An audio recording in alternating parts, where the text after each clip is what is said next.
నమస్కారం. G3 news వార్తలకు స్వాగతం. ముందుగా వార్తల్లోని ముఖ్యాంశాలు.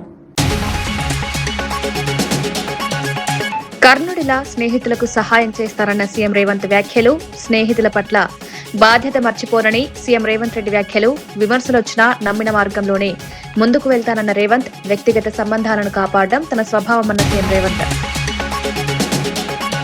13 ఏళ్లలోపు పిల్లలకు సోషల్ మీడియా నియంత్రణపై సీఎం చంద్రబాబు నిర్ణయం. 90 రోజుల్లో పిల్లలకు సోషల్ మీడియా నియంత్రణ అమలు చేస్తారన్న సీఎం. టెక్నాలజీ సరిగా వాడాలి, లేకపోతే నష్టమన్న సీఎం చంద్రబాబు.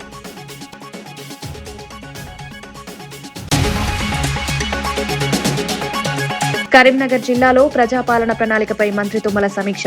అభివృద్ది కార్యక్రమాల అమలుపై అధికారులతో మంత్రి తుమ్మల సమీక్ష. ప్రజా సమస్యలు త్వరగా పరిష్కరించాలని అధికారులకు సూచన. సంక్షేమ పథకాలు ప్రజలకు చేరేలా పనిచేయాలని ఆదేశాలు. సూపర్ 6 పథకాల అమలు వివరాలు ఇక్కడన్న బొత్స సత్యనారాయణ ప్రశ్న. సూపర్ 6 అమలుపై స్పష్టతనివ్వాలని ప్రభుత్వాన్ని ప్రశ్నించిన బొత్స. అమలు కాకుండా ప్రచారం మాత్రమే చేస్తానంటున్న బొత్స విమర్శ. ఎన్నికల హామీలు నిలబెట్టుకోవాలని ప్రభుత్వానికి సూచన. గీతం భూముల రెగ్యులరైజేషన్ పై కూటమి ప్రభుత్వంపై వరదు కళ్యాణి ఫైర్. ప్రభుత్వ భూములు కుటుంబాలకు కేటాయిస్తున్నారంటూ ఆరోపణ. గీతం భూముల వ్యవహారం కౌన్సిల్లో చర్చకు రానియలేదని, ప్రజలు భూములకు కొందరికి ఇస్తున్నారంటూ కూటమిపై విమర్శలు. మహాభారతంలోని కర్ణుడిలా తాను కూడా తన స్నేహితులకు సహాయం చేస్తానని ముఖ్యమంత్రి రేవంత్ రెడ్డి అన్నారు. కొంతమందికి ఇది నచ్చదని, మరికొంతమందికి నచ్చకపోవచ్చని వ్యాఖ్యానించారు. స్నేహితుల పట్ల తన బాధ్యతను ఎప్పటికీ మర్చిపోనన్నారు. ప్రజా జీవితంలో కూడా నమ్మకాన్ని నిలబెట్టుకోవడం ముఖ్యమని పేర్కొన్నారు. తన చర్యలను కొందరు విమర్శించినా తాను నమ్మిన మార్గంలోనే ముందుకు సాగుతానన్నారు. టూరిజం ఆదాయం పెరిగింది. మరి గుజరాత్లో సబర్మతి రివర్ ఫ్రంట్, ఢిల్లీలో యమునా నది రివర్ ఫ్రంట్, ఉత్తరప్రదేశ్లో గంగానది రివర్ ఫ్రంట్ ఎట్లయితే అభివృద్ధి చేసిండ్రో, ఇవాళ హైదరాబాద్ నగరంలో కూడా మూసీ నది రివర్ ఫ్రంట్ మనం డెవలప్ చేసుకుంటున్నాం. దీని చుట్టూతో రాత్రిపూట మొత్తం వ్యాపారాలు ఓపెన్ చేస్తాం. పొద్దుటిపూట పని చేసుకోవడమే కాదు, రాత్రిపూట పనిచేయడానికి కూడా మూసీ నది ఒడ్డున 2 వైపులా రాత్రి మొత్తం వ్యాపారాలు జరిగేటట్టు హోటళ్ళు, వ్యాపారాలు, కూరగాయలు, పంటలు, ట్యాక్సీ అన్ని చేసి మొత్తం లైట్లు పెట్టి బ్రహ్మాండంగా పెట్టి నిరుద్యోగ యువకులకు ఉద్యోగ ఉపాధి అవకాశాలు కల్పించి శాంతి భద్రతలను పటిష్టంగా అమలు చేసి పొద్దుపూట కష్టం చేసుకున్న వాళ్ళు సాయంత్రం పోతే కూరగాయలు కొనుక్కోవాలనుకున్నా, బట్టలు కొనుక్కోవాలనుకున్నా, పిల్లల్ని తీసుకెళ్ళి ఇంత హోటల్లో మనం ఇంత మంచి భోజనం పెట్టించి మొత్తం అట్లా నగరాన్ని చూపించి రావాలనుకున్నా, ఈరోజు మొత్తం ఇదంతా అభివృద్ధి చేయాలనుకుంటున్నాం. దీన్ని నైట్ ఎకానమీ అంటారు. పొద్దుటిపూటనే కాదు, రాత్రిపూట పరిశ్రమలు ఎట్లయితే జరుగుతున్నాయో నైట్ టూరిజంని కూడా మనము, లేక్ టూరిజంని కూడా మనం ఇవాళ డెవలప్ చేయాలనుకుంటున్నాం. అందుకే 99 రోజుల ప్రజాపాలన ప్రగతి ప్రణాళికలో భాగంగా మొదటి రోజు ఒక మంచి ప్రణాళికకి ఈరోజు ప్రారంభోత్సవం చేసుకొని ఈ స్ఫూర్తితోని ముందుకెళ్దామనుకుంటున్నాము. మన ప్రాంతాన్ని మనం అభివృద్ధి చేసుకుందాము. మన చదువుకున్న పిల్లలకు మనం ఉద్యోగ ఉపాధి అవకాశాలు కల్పిద్దాము. పిల్లలకు పని లేకపోతే వాళ్ళు రోడ్ల మీద చెడు అలవాట్లకు పడితే తల్లిదండ్రులకు తెలిసి ఆ దుఃఖం ఏందో. పిల్లగాడు చేతికి రాకపోతే, చదువుకున్న పిల్లగానికి ఉద్యోగం రాకపోతే, ఉద్యోగం లేక పిల్లగాడు చేతికి రాకుండా అక్కడనో ఇక్కడనో చెడు అలవాట్లు పడి రాత్రిపూట ఇంటికి రాకుండా తిరిగితే ఆ తల్లికి తెలిసి ఆ బాధ ఏందో. ఆగర్భ శ్రీమంతులకు ఫామ్ హౌస్లు ఉన్నోనికి బాధ, నొప్పి, పేదోని బాధ తెలియదు. అందుకే ఇవాళ పేదోళ్ళ గురించి ఆలోచన చేసి ఒక మంచి ప్రణాళిక తీసుకొని మిమ్మల్ని అందరినీ ఒప్పించి మెప్పించి మన ప్రాంతాన్ని అభివృద్ధి చేయాలనుకుంటున్నాము. ఇవాళ మీకు మంచి ఎమ్మెల్యే ప్రకాష్ గౌడ్ గారు ఉన్నారు. వారు అన్ని విషయాలు నాతో మాట్లాడుతున్నారు. మీకు ఎవ్వరికి నష్టం జరగకుండా ఈ అభివృద్ధిలో మిమ్మల్ని భాగస్వాములను చేసి, ఈ అభివృద్ధి ద్వారా మీరు కూడా భవిష్యత్తులో బాగుపడేటట్టు చేసి, అదేవిధంగా మీకు ఇప్పుడు ఒక మాట చెప్పిండు, ఏ ఏరియాలో స్లమ్లలో ఉన్న వాళ్ళకు ఇందిరమ్మ ఇండ్లు కట్టిస్తే అక్కడనే కట్టించన్న, దూరం అంటే పోతలేరు, అక్కడోళ్ళు ఇక్కడ, ఇక్కడోళ్ళు అక్కడ పంచాయతీ అవుతున్నదని చెప్పిండు. పిల్లలు సోషల్ మీడియా దుర్వినియోగం చేయకుండా చర్యలు తీసుకుంటామని ముఖ్యమంత్రి చంద్రబాబు తెలిపారు. 13 సంవత్సరాలలోపు పిల్లలకు రాబోయే 90 రోజుల్లో సోషల్ మీడియా అందుబాటులో లేకుండా చేసే కార్యక్రమాన్ని ప్రారంభిస్తామన్నారు. టెక్నాలజీని సరైన విధంగా ఉపయోగిస్తే అది ఆయుధంలా ఉపయోగపడుతుందన్నారు. అయితే దానికి బానిసైతే జీవితాలు నాశనమవుతాయని హెచ్చరించారు. తల్లిదండ్రులు కూడా పిల్లలపై పర్యవేక్షణ పెంచాలని సూచించారు. సమాజానికి ఆరోగ్యకరమైన డిజిటల్ వాతావరణం అవసరమన్నారు. అంటే 13 సంవత్సరాలు వయసు లోపల ఉండే వాళ్ళకి సోషల్ మీడియా బ్యాన్ చేస్తే బాగుంటుందని ఒక సూచన వచ్చింది.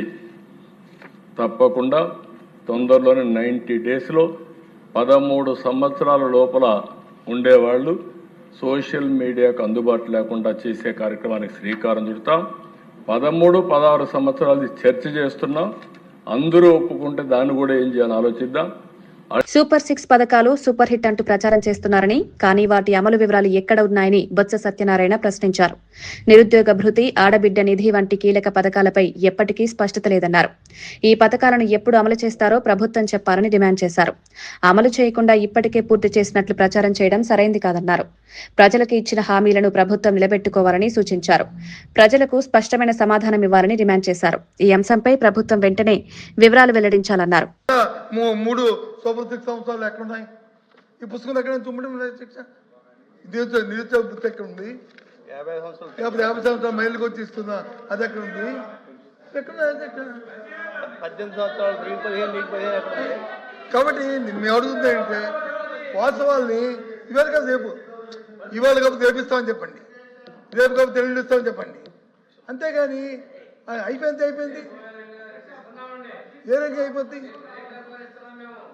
మేము అడుగుతుంది అది, ఈ సభ ద్వారా మేము అడుగుతుంది ఏంటంటే మీరు ఏదైతే చెప్పారో సూపర్ 6 అది ఎప్పుడు ఇస్తారు? ఆ మిగతా 3 ఎప్పుడు అవుతాయి? అవి ఎప్పుడు చేస్తారు? పోనీ ఇచ్చిన 3 అరకొరకు ఇచ్చారో, పోయారో, తెచ్చారో, ఏదో అవుతున్నాయి అది అడుగుతున్నాం. మా సభ అడిగింది అది, దానికి సమాధానం లేదు. ప్రతి కుటుంబం 3 పిల్లలను కనాలని అసెంబ్లీలో చెప్పిన వ్యాఖ్యలపై చింతా మోహన్ చంద్రబాబును ప్రశ్నించారు. మీరు మీ కుమారుడు మాత్రం ఒక్కరినే కనగా మిగతా వారిని 3 కనమని చెప్పడం ఎలా అని ప్రశ్నించారు. నాయకులు ప్రజలకు ఇచ్చే సూచనలు ముందుగా తమ జీవితాల్లో అమలు చేయాలన్నారు. మాటల్లో ఒకటి, పనుల్లో మరోటి ఉండకూడదన్నారు. ప్రజల సమస్యలపై దృష్టి పెట్టడం ముఖ్యమన్నారు. రాజకీయాల్లో బాధ్యతాయుతమైన వ్యాఖ్యలు అవసరమని పేర్కొన్నారు. ఒక్కొక్కరిని 3 బిడ్డలు పుట్టించి మాట్లాడు. నువ్వు ఎంతమంది బిడ్డలు పుట్టించావు చంద్రబాబు నాయుడు? నీ తెలివి మాకు కూడా ఉంది కదా. నువ్వేమో ఒక్క బిడ్డను పుట్టించి మిగిలిన వాళ్ళందరినీ జనాభా పెంచాల 3ని పట్టించి పెంచమంటావు. ఏమయ్యా నువ్వు చెప్పేదానికి కొంచెం ఉండాలయ్యా, ఆలోచించి చెప్పవా చంద్రబాబు నాయుడు.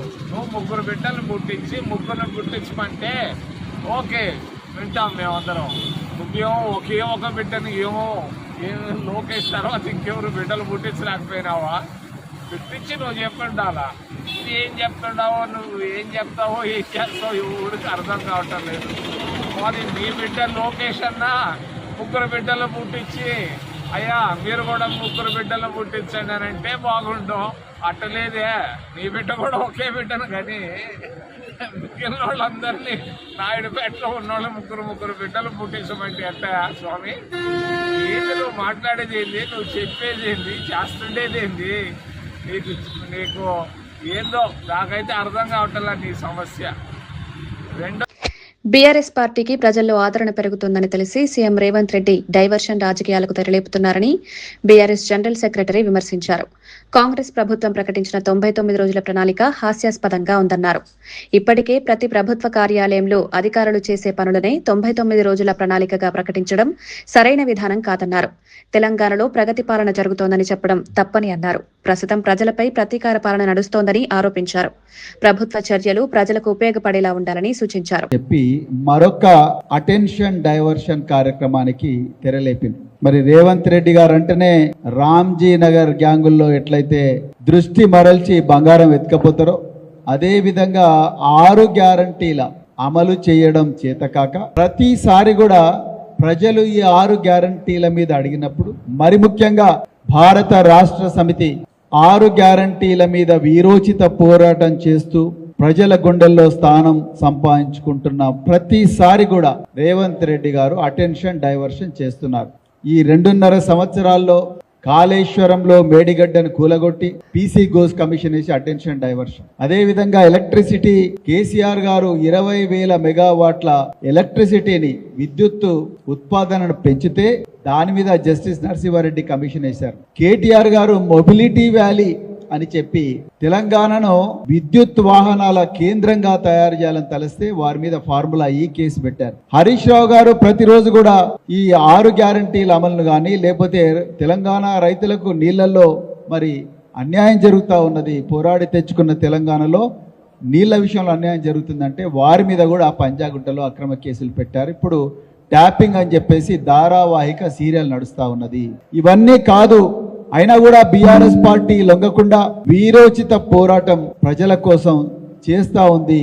వీళ్ళకి ఎట్లయినా ఆగేటట్టు లేరు అని చెప్పి ఇప్పుడు మళ్ళీ ఒక కొత్త డ్రామాకు రేవంత్ రెడ్డి ప్రభుత్వం తెరలేపింది. అదే ఈ 99 రోజుల ప్రగతి ప్రణాళిక ప్రజాపాలన. మీరు ప్లానింగ్ డిపార్ట్మెంట్ ఇచ్చిన గైడ్ లైన్ చూస్తే నిజంగా ఆశ్చర్యం వేస్తారు. అధికారులంట ప్రతిరోజు కూడా ఈ 99 రోజులు శానిటేషన్, తర్వాత పెండింగ్ ఫైల్స్ క్లియర్ చేయాలి, అదే విధంగా పరిసరాలను కూడా జాగ్రత్తగా పెట్టుకోవాలి, అదే విధంగా ఇంకేమైనా ఉంటే అవన్నీ చేయాలంటున్నారు. మరి నిజంగా రేవంత్ రెడ్డి గారు ముఖ్యమంత్రిగా పాలన ఏమన్నా 2.5 సంవత్సరాల్లో నేర్చుకున్నారా? వారి మంత్రివర్గ సభ్యులు ఏమైనా నేర్చుకున్నారు? నిజంగా మాకు సీరియస్ డౌట్ వస్తుంది. అయ్యా రేవంత్ రెడ్డి గారు, అదే విధంగా మరి రెవెన్యూ మంత్రి పొంగిలేటి శ్రీనివాసరెడ్డి గారు, మిగతా మంత్రులు అందరూ కూడా మీరు ఈ 99 రోజుల ప్రజా పాలనలో ఇచ్చిన ప్రతి అంశం కూడా, అది పరిసరాల పరిశుభ్రత కానీ, మరి అదే విధంగా పెండింగ్ ఫైళ్ల క్లియరెన్స్ కానీ, లేకపోతే ప్రజల ఫిర్యాదులు వినడం కానీ, ప్రతిరోజు కూడా ప్రభుత్వ ఆఫీసుల్లో అందరూ చేయవలసిందే. వాళ్ళకు జీతాలు వచ్చేది అందుకొరకే. GO treasury account number 010 head కింద అందరికి కూడా జీతాలు వచ్చేది ఇందుకోసమే. వాళ్ళు జీతాలు తీసుకొని ప్రతిరోజు చేసే పని ఇదే. మీరు కొత్తగా 99 రోజుల ప్రజాపాలన ప్రగతి ప్రణాళిక అంటున్నారు. నిజానికి ఇక్కడ తెలంగాణలో ప్రజల మీద ప్రతీకార పాలన నడుస్తున్నది, ప్రజాపాలన కాదు. ప్రజలను దోపిడీ చేసే పాలన నడుస్తా ఉన్నది. నేను దానికి కొన్ని ఉదాహరణలు కూడా ఇప్పుడు మీ ముందర పెడతాను. ఇక ప్రగతి ప్రణాళిక, నిజంగా తెలంగాణలో ప్రగతి ఉన్నదా? పూర్తిగా కాంగ్రెస్ పాలనలో అడుగంటిపోయింది. పోరాడి తెచ్చుకున్న తెలంగాణ 2014 నుండి 2023 వరకు కేసీఆర్ గారు పరుగులు పెట్టించి అధికార యంత్రాంగాన్ని ఎన్నో అద్భుతమైన, ప్రపంచమే ముక్కు మీద వేలేసుకునేలా గొప్పగా మరి పథకాలు పెట్టి నిరంతరం తెలంగాణలో ప్రతి ఇంట్లో కూడా తల్లిదండ్రులు కూర్చున్నప్పుడు కానీ, పిల్లలు అన్నం తినడానికి కూర్చున్నప్పుడు కానీ, ప్రతి చోట కూడా కేసీఆర్ గారి కార్యక్రమాల మీద చర్చ జరిగేది. అది రైతు బంధు స్కీమ్ కావచ్చు, మిషన్ భగీరథ కావచ్చు, 1 కోటి ఎకరాలకు నీళ్ళు ఇవ్వడం కావచ్చు, విద్యార్థులకు గురుకులాలు ఇవ్వడం కావచ్చు, దాదాపు 3 లక్షల ఉద్యోగాలు ప్రభుత్వ రంగంలో ఇవ్వడం కావచ్చు, గురుకుల పాఠశాలలు పెట్టడం కావచ్చు, కళ్యాణ లక్ష్మి కావచ్చు, షాది ముబారక్ కావచ్చు, దళితులకు 3 ఎకరాల భూమి కావచ్చు, దళిత బంధు కావచ్చు, గిరిజన బంధు కావచ్చు, ఇంకా ఎన్నో స్కీములు. వీటన్నిటి మన ఊరు మనబడికి సంబంధించి కానీ, పల్లె ప్రగతి, పట్టణ ప్రగతి, వీటన్నిటి మీద కూడా ప్రతిరోజు కూడా చర్చ జరిగేది తెలంగాణలో ప్రతి ఇంట్లో కూడా. ఆ ప్రగతి అనేది ఈరోజు కుంటుపడ్డది. దానికి కూడా నేను ఉదాహరణలు చెప్తాను. అదే విధంగా ప్రగతి ప్రణాళిక లేదు, అదే విధంగా ప్రజా పాలన లేదు. లడ్డు వివాదం నుంచి దృష్టి మళ్లించేందుకు అచ్చెన్నాయుడు మతాల ప్రస్తావన తీసుకొచ్చారని ఎమ్మెల్సీ బొమ్మి ఇజ్రాయెల్ విమర్శించారు. తిరుమల లడ్డు అంశంపై చర్చను తప్పించుకునే ప్రయత్నం జరుగుతోందన్నారు. మతాల పేరుతో రాజకీయాలు చేయడం సరైంది కాదని పేర్కొన్నారు. తిరుమల వంటి పవిత్ర అంశాలను రాజకీయ ప్రయోజనాలకు ఉపయోగించకూడదన్నారు. ప్రజల విశ్వాసాలకు భంగం కలిగించే వ్యాఖ్యలు చేయడం తగదన్నారు. ఈ అంశంపై ప్రభుత్వం స్పష్టమైన వైఖరి వెల్లడించాలని కోరారు. చంద్రబాబు నాయుడు గారు ఇప్పటికైనా సరే అచ్చెన్నాయుడు గారిని మంత్రి పదవి నుంచి తొలగించాలి. ఆ మంత్రి పదవికి ఆయన సరిపోడు, ఆ మంత్రి పదవి నుంచి కొనసాగే అర్హత లేదు. ఖచ్చితంగా అచ్చెన్నాయుడు గారు ఆ పదవి నుంచి చంద్రబాబు నాయుడు తక్షణంగా తొలగించాలని డిమాండ్ చేస్తున్నాం. ఇంకో అంశం బిఎన్ రెడ్డి గారి అంశం. మరి వాట్సాప్లోను, ఫేస్బుక్లోను, స్టేటస్లోను లేదా వచ్చినటువంటి అంశాన్ని తప్పుదా పట్టిస్తున్నారు. స్వయంగా బిఆర్ నాయుడు గారిని ఒప్పుకున్నారు.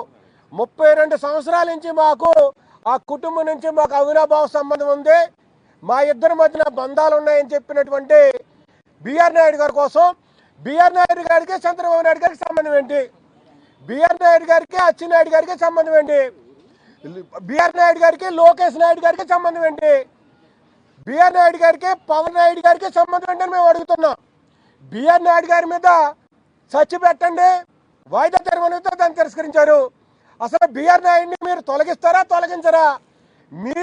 మీ టీవీలో వచ్చినటువంటి, మీ మీడియాలో వచ్చినటువంటి వర్గ విభేదాలు ఒక మీడియా బయట పెట్టింది, ఒక మీడియా మీద బురద జల్లింది. ఆ బురద జల్లే టైంలో ఆ సాక్ష్యాధారాలతో సహా మరి సాక్ష్యాలు బయటకు వచ్చినాయి. మీరు పడినటువంటి సమయంలో వైఎస్ఆర్సీపీ చేసిందంటే సరికాదు. మీరు బిఆర్ నాయుడు మీద యాక్షన్ తీసుకుంటారో తీసుకోరో మీ విశ్వసనగా వదిలేస్తున్నాం. కానీ వెంకటేశ్వర స్వామి వారి తిరుమల తిరుపతి దేవస్థానానికి చైర్మన్గా ఉన్నటువంటి వ్యక్తిని, ఆ స్థాయిలో ఉన్నటువంటి వ్యక్తిని మీరు ఇంకా కొనసాగిస్తున్నారంటే మీ ప్రభుత్వం సిగ్గుపడాలి, మీరు సిగ్గుపడాలి. ప్రజలందరూ కూడా అసహించుకుంటున్నారని చెప్పి సందర్భంగా మనం చేస్తున్నాను. వేల కోట్ల విలువైన ప్రభుత్వ భూమిని కుటుంబ సభ్యులకు దారాదత్తం చేస్తున్నారని ఎమ్మెల్సీ వరదు కళ్యాణి ఆరోపించారు.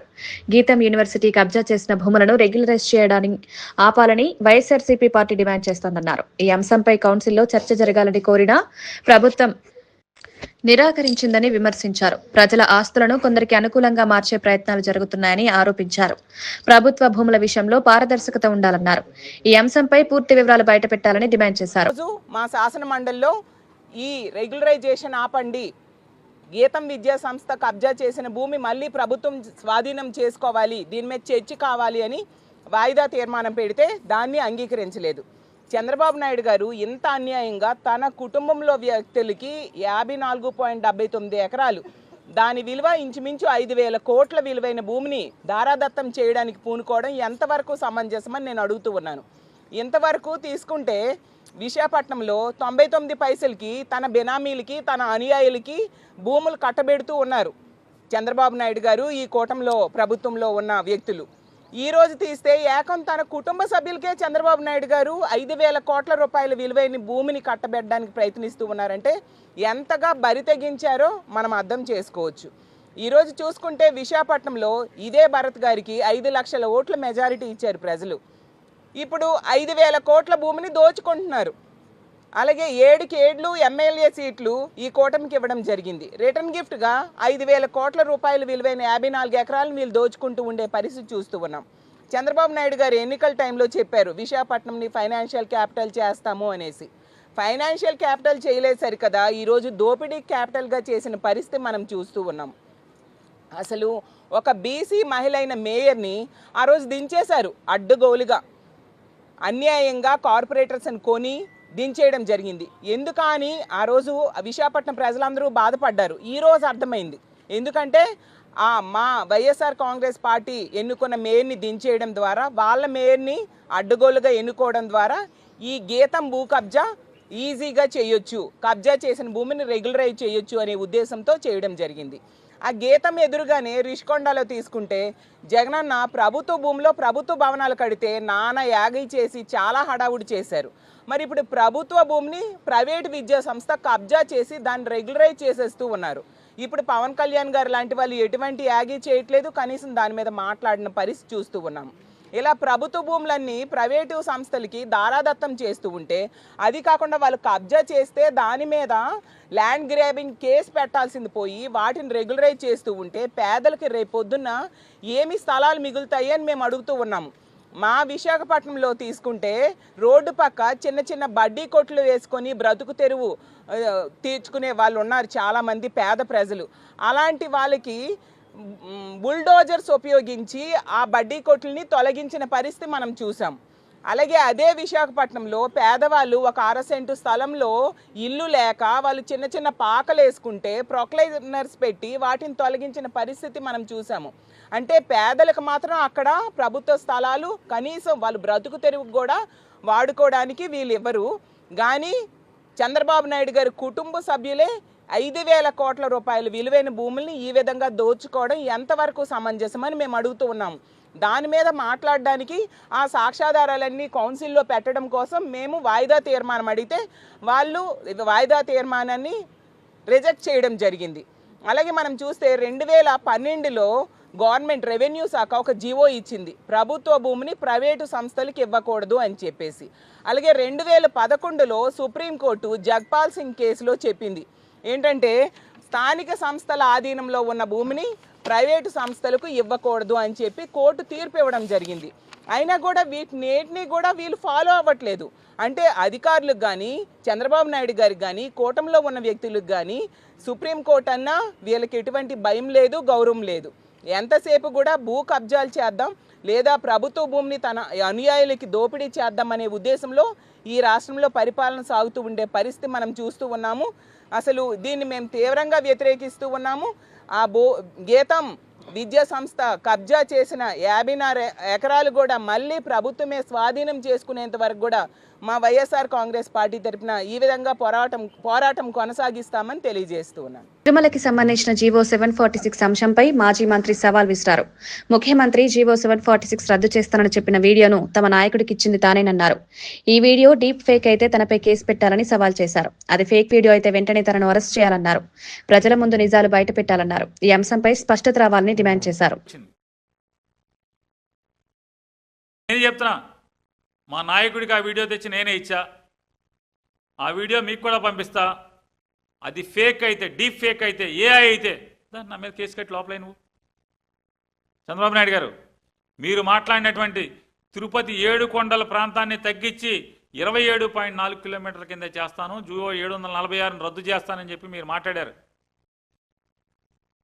తిరుమల తిరుపతి ప్రాంగణంతో పాటుగా మరొక 19 ఆలయాల్లో అన్యమత ప్రచార నిషేధాన్ని ఎత్తేస్తానని చెప్పి మీరు మాట్లాడారు.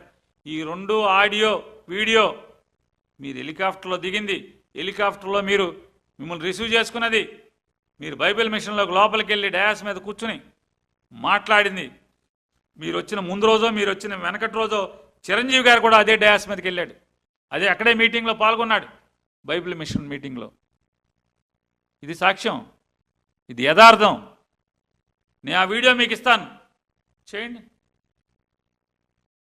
అబద్ధం అంటున్నారు కదా, మీ ఇష్టం వచ్చిన చర్య తీసుకోండి, నేను రెడీ.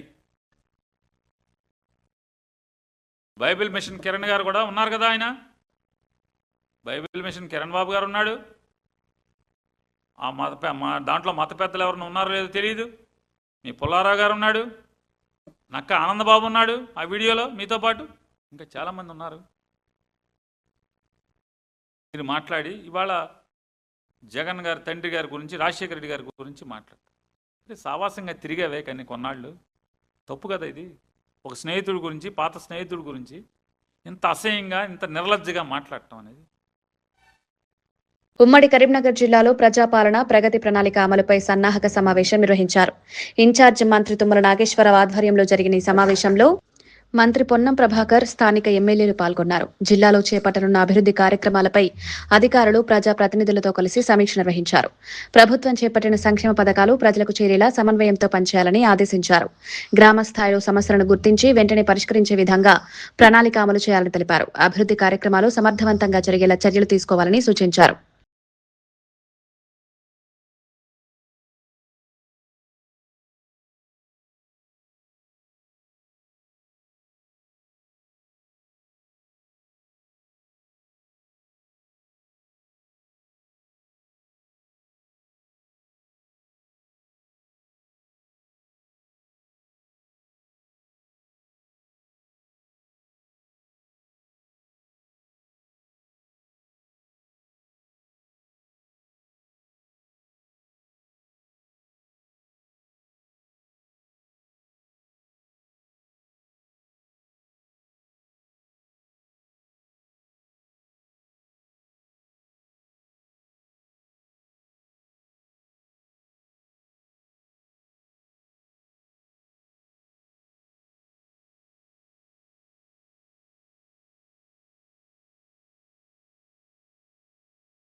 వికారాబాద్ జిల్లా పరిగి మండలం కాళ్లపూర్, రాపోల్ గ్రామాల పరిధిలో ఇండస్ట్రియల్ పార్కు కోసం భూసేకరణ చేపట్టడాన్ని రైతులు తీవ్రంగా వ్యతిరేకిస్తున్నారు. తాతల కాలం నుంచి సాగు చేస్తున్న భూములను ప్రభుత్వం తీసుకోవడం అన్యాయమని రైతులు ఆవేదన వ్యక్తం చేస్తున్నారు. భూసేకరణ నోటిఫికేషన్ విడుదలకు ముందు గ్రామ పంచాయతీకి లేదా రైతులకు సమాచారం ఇవ్వలేదని ఆగ్రహం వ్యక్తం చేశారు. నోటిఫికేషన్ విడుదలైనప్పటి నుంచి తహసీల్దార్ కార్యాలయంలో వినతి పత్రాలు ఇవ్వడంతో పాటు కలెక్టరేట్ ఎదుట నిరసనలు చేపట్టారు. ప్రభుత్వం వెంటనే భూసేకరణ ప్రక్రియను ఉపసంహరించుకోవాలని రైతులు డిమాండ్ చేశారు. ఈ నిరసనలకు మాజీ ఎమ్మెల్యే మహేష్ రెడ్డి మద్దతు తెలిపారు. పడితే భూములు ఇస్తారు. ఇప్పుడు పోయినాక ఎవరైనా అప్పగితే కూడా ఒక పోయి మాకు నమ్మరు. ఏడిపోయి బతకాలి మేము, ఏం చేసుకో బతుకు అదే భూమి మీద వాళ్ళు చెప్పిన పడుతుంది. రాత్రి కొనుక్కు నిద్ర అలాంటిది ఏది లేదు. తీసుకుంటే ఒకటేసారి అప్పుడే పట్టుకొని తీసుకుంటే బాగా, కానీ ఇది రోజు సంపడు కన్నా ఈ మందు నేను ఫోన్ లేపలేను. మా భార్య చనిపోయినాయమని అప్పుడే ఎఫెక్ట్ అయింది సార్. ఇది ద్రోహము అన్యాయము ఏదో కానీ ఇది మాకు మీరు దయచేసి మా తరఫున కొట్లాడాలని కోరుతున్నాను. ఏర్పడకుండా ఏ అవసరమైనా నేను 10 నిమిషాలు ఇంటికి వస్తాను. మీకు యథార్థంగా ఉండండి, మీరు అర్థమైందా? మంచిగా కొట్లాడదాం, మన భూమి మనం కాపాడుకుందాం తప్పకుండా. యథార్థంగా ఉండండి. ఏముంది ఎలక్షన్ లేదు, ఇప్పుడు ఎలక్షన్ లేదు, ఏం లేదు. మనకు భూమి కావాలి, మన భూమి మనకు కావాలి. ఉమ్మడి ఆదిలాబాద్ జిల్లాలో అభివృద్ధి కార్యక్రమాల అమలుపై మంత్రి జూపల్లి కృష్ణారావు అధ్యక్షతన సమీక్ష సమావేశం నిర్వహించారు. జిల్లాలో జరుగుతున్న ప్రభుత్వ పథకాల అమలు పరిస్థితిని అధికారులు వివరించారు. ప్రజలకు సంక్షేమ పథకాలు సమర్థవంతంగా చేరేలా అభివృద్ధి కార్యక్రమాలు వేగవంతంగా పూర్తి చేయాలని అధికారులను ఆదేశించారు. ప్రభుత్వ నిర్ణయాలు గ్రామస్థాయికి చేరేలా చర్యలు తీసుకోవాలని పేర్కొన్నారు. అధికారులు ప్రజలతో ప్రత్యక్షంగా మాట్లాడి సమస్యలు తెలుసుకోవాలని సూచించారు. అభివృద్ధి పనుల్లో నిర్లక్ష్యం చేయరాదని హెచ్చరించారు.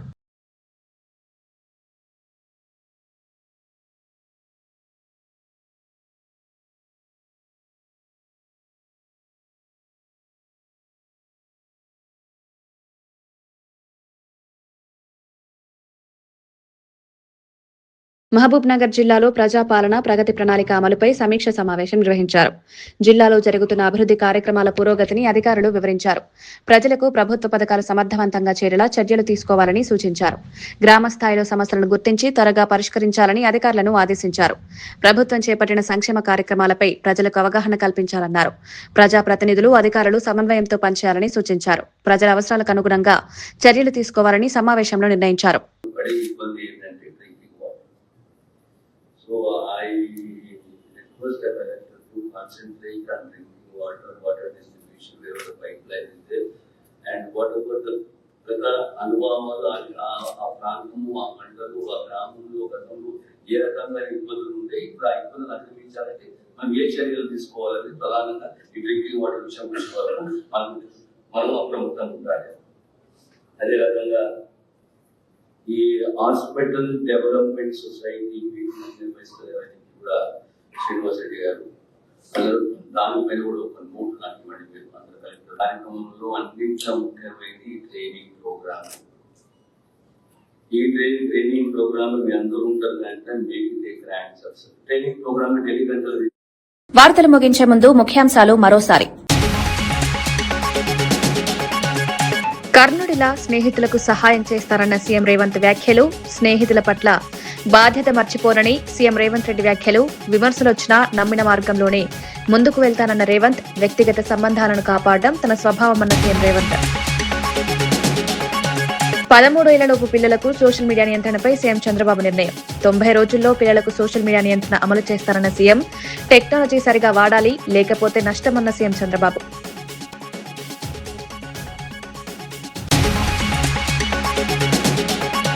కరీంనగర్ జిల్లాలో ప్రజాపాలన ప్రణాళికపై మంత్రి తుమ్మల సమీక్ష. అభివృద్ధి కార్యక్రమాల అమలుపై అధికారులతో మంత్రి తుమ్మల సమీక్ష. ప్రజా సమస్యలు త్వరగా పరిష్కరించాలని అధికారులకు సూచన. సంక్షేమ పథకాలు ప్రజలకు చేరేలా పనిచేయాలని ఆదేశాలు.